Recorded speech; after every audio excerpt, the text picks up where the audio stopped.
Hello, everybody. Welcome back. This is Damionblackgear looking at. God, what is this set called again?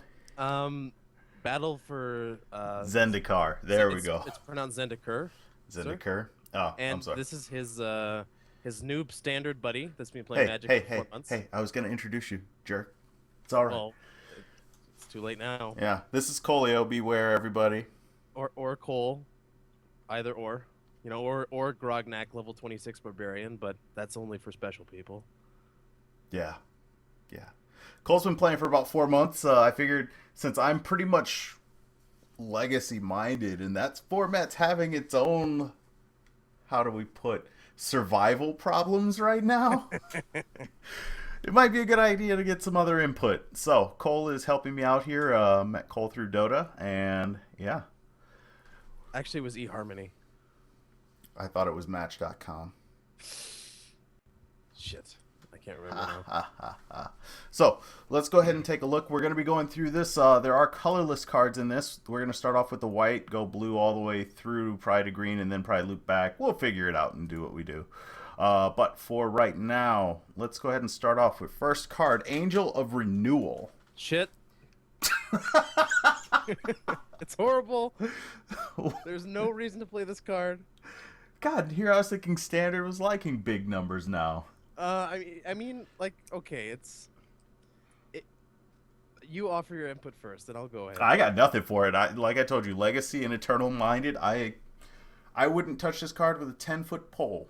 I mean, if you were running, like, if you were making like a big token deck with, if you can spam creatures or spam tokens, I could see this maybe keeping play. But I don't really understand the point of this card. Like, it's got no board presence. You gain life, but you have just paid 6 mana for effectively no board gain. You can't clear anything on the enemy side, and you don't do damage to them. You heal, but assuming that they just did a bunch of damage to you last turn, they can just do it again, and you effectively can do nothing. Well, hopefully, if you're gaining life, well, I mean, it's only one for each creature. But if you're gaining a bunch of life back, you should hopefully have blockers. But I mean, hey, who knows? Draft and limited. That's where this could see play. I don't see it anywhere else though. Agreed. I like sealed the best. That's my favorite. Yeah. All right. Angelic Gift. Enchant creature. When this card enters the battlefield, draw a card. Gains flying. I could see this in like, what is it? There's Boggles in Modern. It's the hexproof deck. Although it doesn't really do anything but give evasion and replace itself. And Boggles doesn't want to go into that extra color as far as I remember. I don't know how good this will be in standard, modern, or any other format, but I think this would be good in sealed and draft and limited. It's just flying is all it is. It's a filter card. It replaces itself. That's about all it does. It cantrips. That's probably more important than the flight that you get out of it. So yeah. Cliffside Lookout. This card is horrible. Okay, we're moving on. 5 mana plus 1/1. What? Yeah. What? Yeah, I got nothing. Courier Griffin. I believe there's a reprint. When it enters the battlefield, gain 2 life. Again, it's a sealed thing. I don't see it in any other format. Let's just keep going. Those are first row of cards, and nothing seemed fun. Emiria Shepherd. Landfall. When this creature enters the battlefield, may return target non-land permanent from your graveyard to your hand. If it's a plains, you may return target non-land permanent from your graveyard to the battle. Okay, that's actually useful. That's actually pretty good. You just need to have it in something that can reanimate it and then take advantage of that. Unfortunately, for the older formats, you can't Goryo's Vengeance this. There's better things to reanimate, and that's where that sits from an eternal standpoint. But from standard, I mean, the only problem is that there's no way to cheat it into play early so that you can actually have planes and things. I mean, presumably, if you held on to a fetch land or something like that, this could be really cool, assuming you can get it out. But the thing, I guess you'd have to have 8 mana on board and then play the planes, right? Yeah. Yeah. Well, you could have some combination of creatures and things like that. Yeah. You like Scion tokens and mana ramp. Yeah. I think that's decent. It could be cool. I like it. I think that it's overcosted for what its ability is actually asking. Like, yes, if you have extra planes, if you have a fetch land, essentially, like you should be able to win the game. But it's like you have to have those things, and you're at least 7 turns in if you're not playing ramping creatures. I'd love to see a combo with the new Ulamog, or I guess he's not. I guess he's a reprint, right? No, No, the he's Ulamog. new. If I remember correctly, this set has no Annihilator, so all of the Eldrazi are new. I think it'd be hilarious if you could like combo planes into Ulamog after he's been killed already and blow up his stuff again. But You'd have to do it with the Ulamog trigger on the stack. My wife is calling me. She's going to be mad. Um, but yeah, because the big ones all shuffled themselves back in. So encircling. Do you want to move yeah, on? keep going because there's not Okay. much else. Encircling Fissure prevent all combat damage that would be dealt this turn by creatures against an opponent by creatures target opponent controls for 3 mana. It's a fog. Do you know what fog is? Nope. Probably magic. Wait, wrong thing. There we go. Many of you will know what fog does. There is fog for you, Cole. Cole can actually see my screen, so. Yeah. Okay. So that's better than Encircling Fissure in pretty much Yeah. every way. This is the original. Which That's is now, all. So, it's a fog that gets you a 2/2? Okay. Well, if you pay 5 mana, Yeah. it is. Yeah. Well, it's an instant speed 5 mana 2/2. And it's got haste. Target opponent controls. And you're only stopping your damage. Or their damage. So, that's kind of nice. You can use it as an extra attacker. I don't see it being good, but, I mean, it is a 2/2. A 2/2. A random 2/2. Okay, move on. Yeah. Expedition Envoy. We have a new Savannah Lion. It's again uncommon, and this time it's an ally moving forward. Felidar Cub. Oh my god. It's a new Kami of the Ancient Seal or Crescent Moon or whatever that thing was. They make one of these like every other set. They never do anything. They're bears that destroy enchantments. I feel bad for them. Like they have no purpose in life except just killing other people's cool stuff. They do have a purpose. You can now, I think there's 4 of these now, so you can play in a 60 card Highlander deck 16. 4 of these guys. 2/2s that sack to blow up enchantments. That, I mean, I'm already past him, man. It's alright. Felidar Sovereign. This guy's terrible. He was terrible before. He's terrible now. I'd love to see some gimmick decks built around it, but yeah, he's a really bad card. Fortified Rampart. 06 Wall. That's... The thing is, okay, so Rolling Stones says that walls can attack. That's about the... Mixing that with, like... God, what is that guy's name? The 05. I am spacing my magic cards now. Black, green, white, tree folk legendary guy that makes you... Creatures deal damage equal to their toughness. That's about the only way that this is going to work for me outside of draft.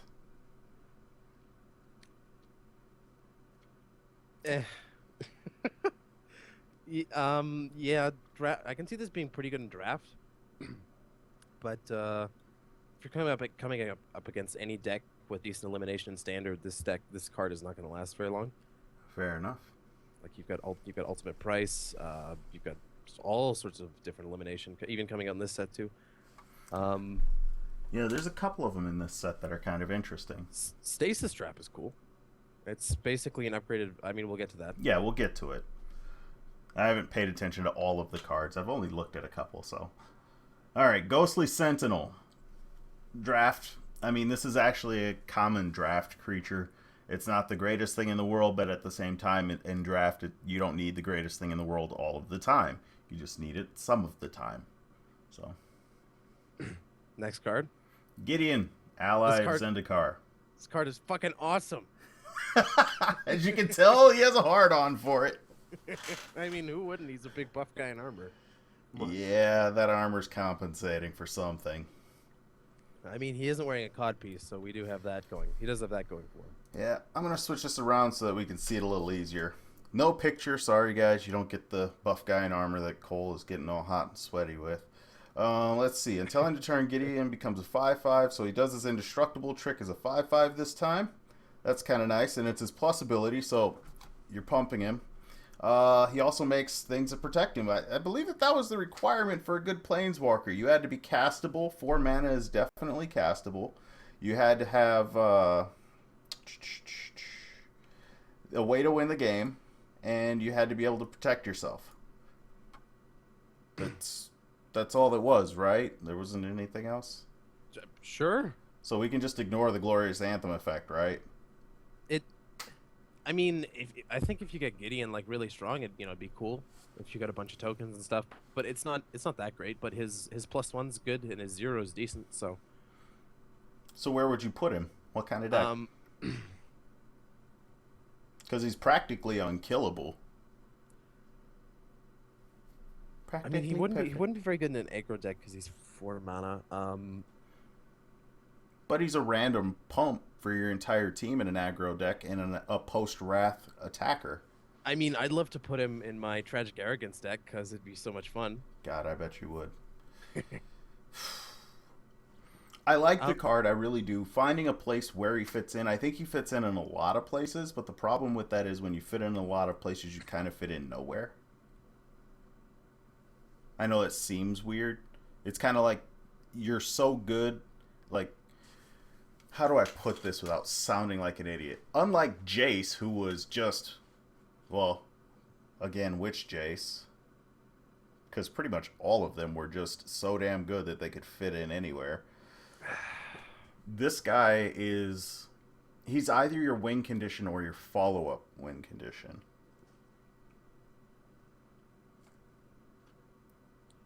But I guess when you turn him into a body, I guess a human soldier, there are a couple ways that you could kill him, at least in standard.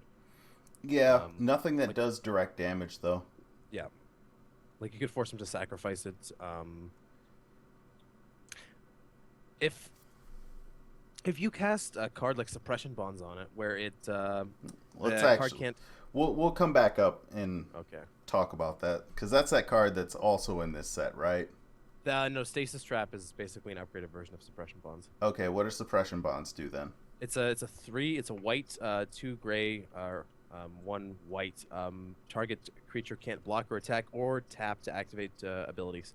So if you put that on Gideon while he's in human soldier form, would he then just be toast, or would he morph back into his planeswalker form? What you're telling me is that it's this card. Is that how? Yeah, that's it. Except for no life gain. I'm looking at your screen and I see fog. You still see fog? Yeah. What the heck? Oh, okay. Never mind then.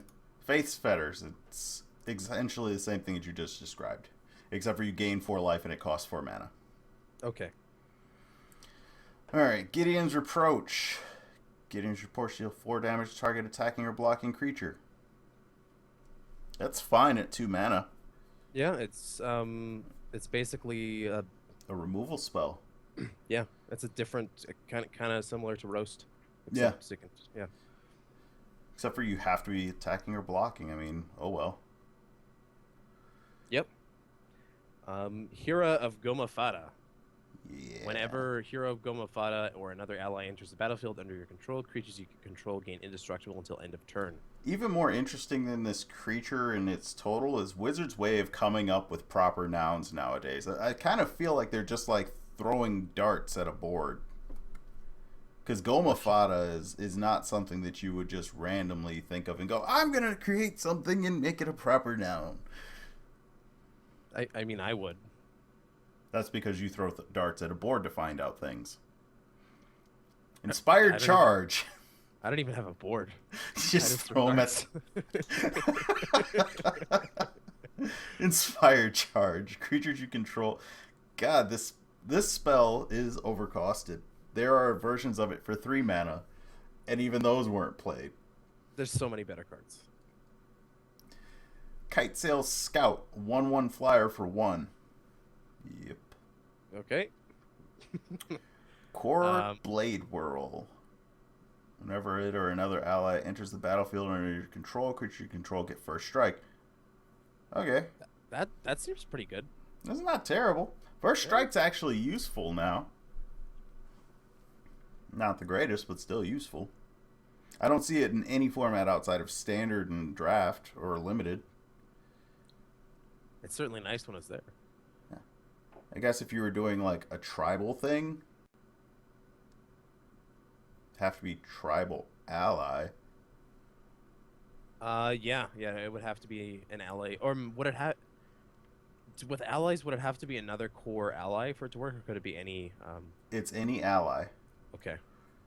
So, yeah. Core Castigator. Excuse me. Can't be blocked by Eldrazi Scions. So basically, the 1/1s of this set can't kill it. I still think it's bad. I do as well. But at least it would get through a mountain of little 1/1s and die to the 1/1 that blocks it that's not made from a token generation process. Like this one. The other core. Core Entanglers. Yeah, enters the battlefield under your control. Tapped. Target creature. Oh, I stopped sharing my screen with you. That's why you can't see what's going on. Well, I can see it now. Oh, weird. Enters the battlefield. Tap target creature and opponent controls. Woohoo. I'm going to be honest with you. My biggest problem with all of these allies that have these rally abilities is that they're when they enter the battlefield, and the only ally that I really want to play right now is Gideon, who's already going to be on the battlefield when he becomes a creature. Yeah, I'm so far the only one that seems half decent is Blade Whirl. All the other ones kind of yeah. Well, we got another one. Whenever Lantern Scout or another ally enters the battlefield, they get lifelink. I think this is a reprint. That actually seems pretty good. It's not terrible. I mean, like you could. There's certainly better cards. Like Sorin, for example, Solemn Visitor would be, but I guess that is 1 more mana. You know, you're comparing a creature to a planeswalker. Well, yeah. Apples and oranges, friend. Apples and oranges. I mean, or apples and non-fruits, but... Apples and walnuts. Apples and bolts. Oh, God. There's the wife. Again. She is furious. Oh. Lithomacer's Focus. This is how we deal with that. Target creature gets +2/+2 until end of turn. Prevent all damage that will be dealt to that creature's turn by colorless sourcage. Okay. There was a card that came out in Origins. I forgot what it was called, but it was give +1/+1 to prevent all damage done to this creature. So, but I think that card's better just because it prevents all damage and not just colorless sources, I guess. Yeah. But I mean, if you're playing up against a colorless deck and you want to trade, I guess this could be good. But I think the point of this was just that it's a theme-based card. Like, yeah. We're back with Eldrazi. They're colorless, and now we have a colorless version of it. McKindy Patrol. That dartboard, man. This one has its rally for Vigilance. Whenever McKindy Patrol or another ally... It's Vigilance. That's all. Uh-oh, we lost Cole. He'll be back. Ondu Greathorn. Let's see. Oh, I think he's back. You back there, Cole? Yeah, I'm back. Okay. We're skipping that one because Vigilance isn't all that important. Ondu Greathorn. Whenever a land enters the battlefield under your control, it gets +2/+2. So it's basically a 4/5 for 4 with first strike. Well, that's not bad for limited. Yeah, it's okay. Okay, we came to an agreement on that. creature's attack gains lifelink until... Okay, so this is something that you have to cast before attackers to get any effect out of, outside of having a 2/2 for 5 again. Or no, this is 2/2 for... Yeah, 2/2 for 5. It's a 4/4. Oh, it's 4 for Awakened 4. Yeah. Yeah, Even that's... better. Why can't this be haste, instant? right? Yeah, If they this get was- haste. If this was instant, I think that would be broken actually. I think it'd be just fine. It'd be a surprise blocker. No, but if this was instant and you had a decently sized board plus a 4/4 for 5 mana with haste. Well, it gives you an opportunity. It gives you a cheaty-faced creature that you can sneak in at end of turn or be a surprise blocker, or gives you the ability to have lifelink on your creatures. And if you have 5 mana up on your turn, it gives you a 4/4 lifelinker for a turn. Like, that seems like it would be useful. If I still think this is okay. If this was instant and standard, it would be a staple, for sure. Like straight up, I think. Okay. Planar Outburst. Destroy all non-land creatures and awaken for 4 for 8 mana, 3 white. You know, the only reason I think that says non-land is because people would be confused into thinking that if you awakened it, it would also blow up its own creature.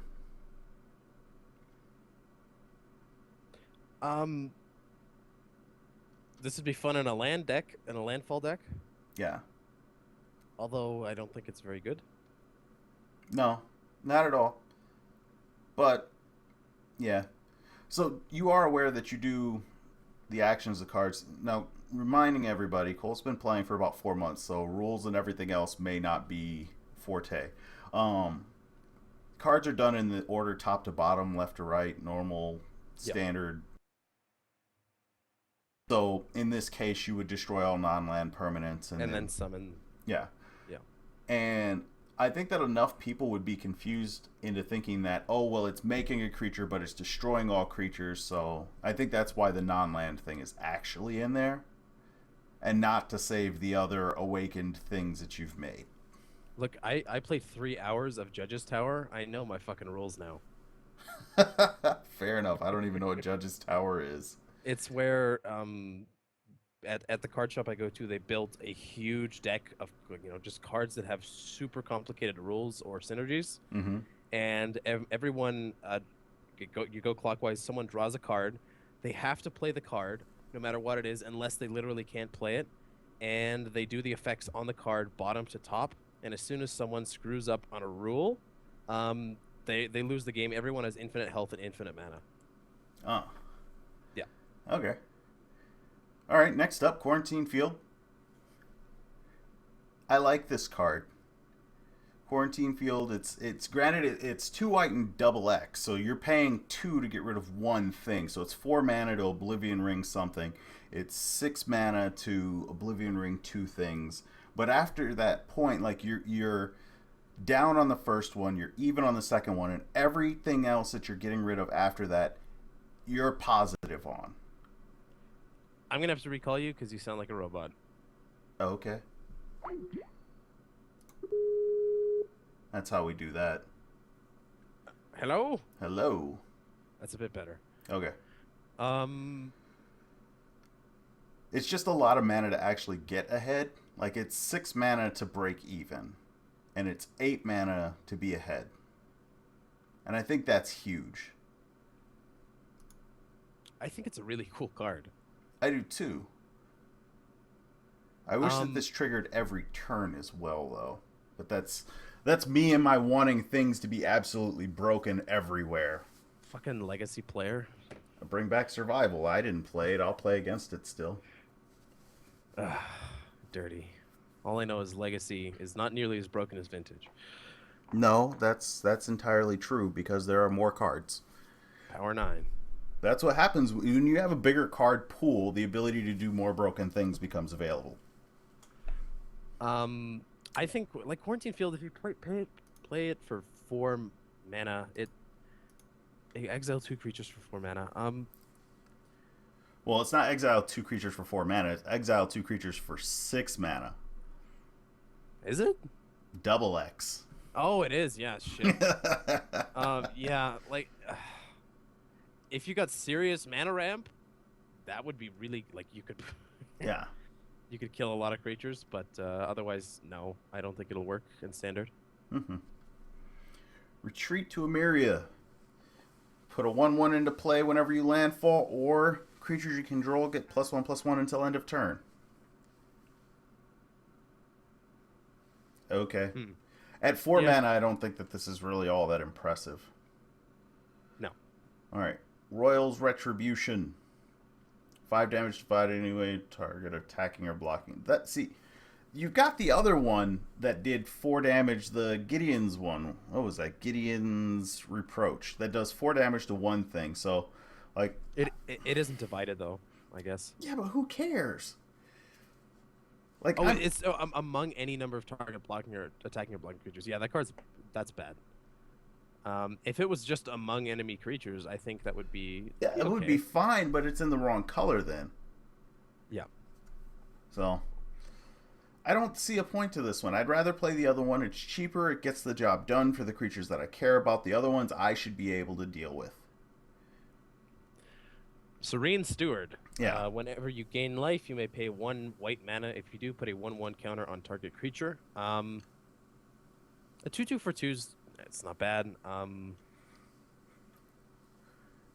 My problem becomes you need a way to gain life.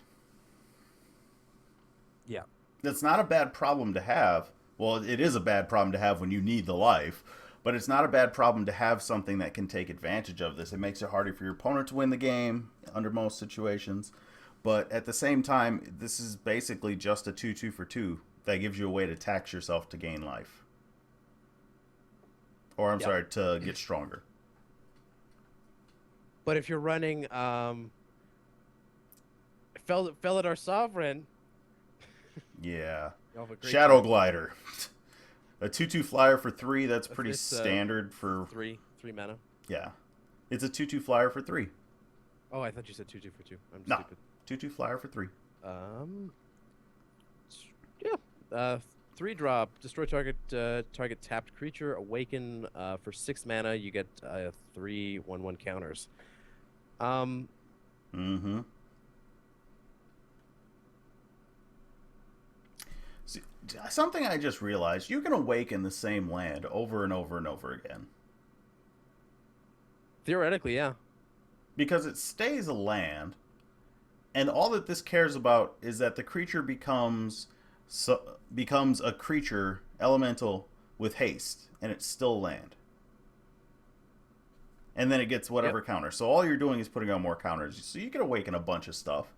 But I think that all the awakening costs that I've seen so far is so far over the top that it's not worth it.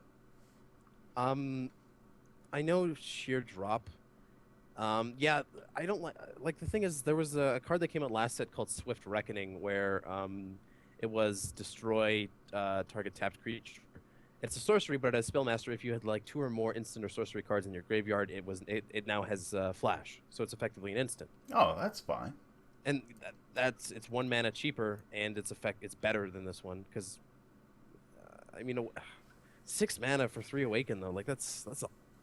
I guess you're paying 1 mana for each 1/1 counter. Yeah, kill the creature and then a mana per counter. Smite the Monstrous. I don't like this card. Nope. Oh, I was saying sheer drop. Sorry, you can't see my mouse as well as they can. Smite the Monstrous. What do you think? I don't think that it's all that good. Yeah. Okay. Stasis Snare, the card that you were telling me about. Yeah. So, there is a card currently in Standard called Suppression Bonds, which is 3 mana, 2 colorless, 1 white. It's another Oblivion Ring, just with flash. Exactly, yeah. Suppression Bonds basically means you can't tap the creature and you can't block or attack with it. Yeah. This is the same mana cost, but it's exiled and it's instant. This is just better in every way. Okay. Yeah, no, Oblivion Ring, I don't know if you know what that did. It was just an enchantment for 2 and 1, and when it came into play, it exiled the creature, and when it left play, the creature came back. It was 2 separate abilities, so in this case, like, if you flash this in, target a creature, they blow this up, this ability never happens. The creature never goes away. With Oblivion Ring, it comes into play. You target the creature, they blow it up, their creature goes away for good. Huh, cool. Yeah, that's about all. Stonehaven Medic. Gain a life. Hey, we got a way to gain life! Woo! It only costs, 3 mana. Yeah. When you No, play it's 2 and then... It's 2 to combo and 2 to put each of them individually into play. God damn. And then if you combo it with what's the card? It's the one card pay mana and yeah. So it only costs 4 mana to play both of them, and then 2 mana every turn to gain a life and put a 1/1 counter. So it's just horrible. Yeah. Just trash. Tandem Tactics. 2 target creatures get holy strength, and you gain 2 life. Huzzah. It's not bad. I can, again, sealed and draft. I could see that being decent. Yeah, it's a good combat trick. That's about all. Unified Front. Converge. Put a 1/1 white core ally creature token onto the battlefield for each color of mana spent to cast Unified Front. So you can get up to 4 1/1s. Why did they name it Converge instead of Domain? Like, Domain is already... what was the... Sunburst. That's what it was. So assuming you're running 4 colors of mana in a deck, the most you'll get is 4 out of this card. And I mean, Hordling Outburst is coming out of rotation, right? I don't know. I believe. I never pay attention to what's actually live in Standard anymore. Well, that is yeah, part of the reason I asked you to do this. No, Hordling Outburst isn't coming out, no. So, like, this Hordling Outburst summons 3 goblins for 2 red and 1 colorless. For 3, this can at most summon 4 soldiers for the same, for effectively the same mana cost. 1 more for 1 extra token. I don't like this card. Fair. I don't like it either. All in all, how would you feel about the white cards? Anything catch your eye, make you happy? Gideon's cool, and Stasis Trap, those are both good cards, but honestly, having looked a little bit at the other spoilers, I'd say white got shafted a bit. Did it get shafted more than red? Because I absolutely think red gets shafted all the time. I think so. Like there's only, 2 good cards in here? Maybe 3? Oh, man, you got to do some digging for that third one. Yeah. And the thing is, I see the Gideon as being a good card. I recognize that that's a good card. I would like to play with a Gideon if I'm going to play Standard. Stasis Snare if I'm going to play Standard. Not going to go out of my way in Legacy to put either of these really in the way or in the deck. I might think about Gideon. This is an actual Legacy playable card, but is it smart to play it? That's an entirely other thing. Well, I mean, you'd never play Stasis Snare in anything besides Standard because you've got Path to Exile or a bunch of other cards. Yeah. Yeah, you're right. And in Legacy at 4 mana, your card better do something really good. Summon 10 9/9 tokens. I'd take that. It'd probably still lose with it a couple times. Go to blue? Oh, God, no. I fucking hate blue. Hey, everybody, that's where we're going to be in just a little bit. I hope you guys have enjoyed this. We'll be back with blue again in a little bit. Talk to you later. Bye-bye. Bye.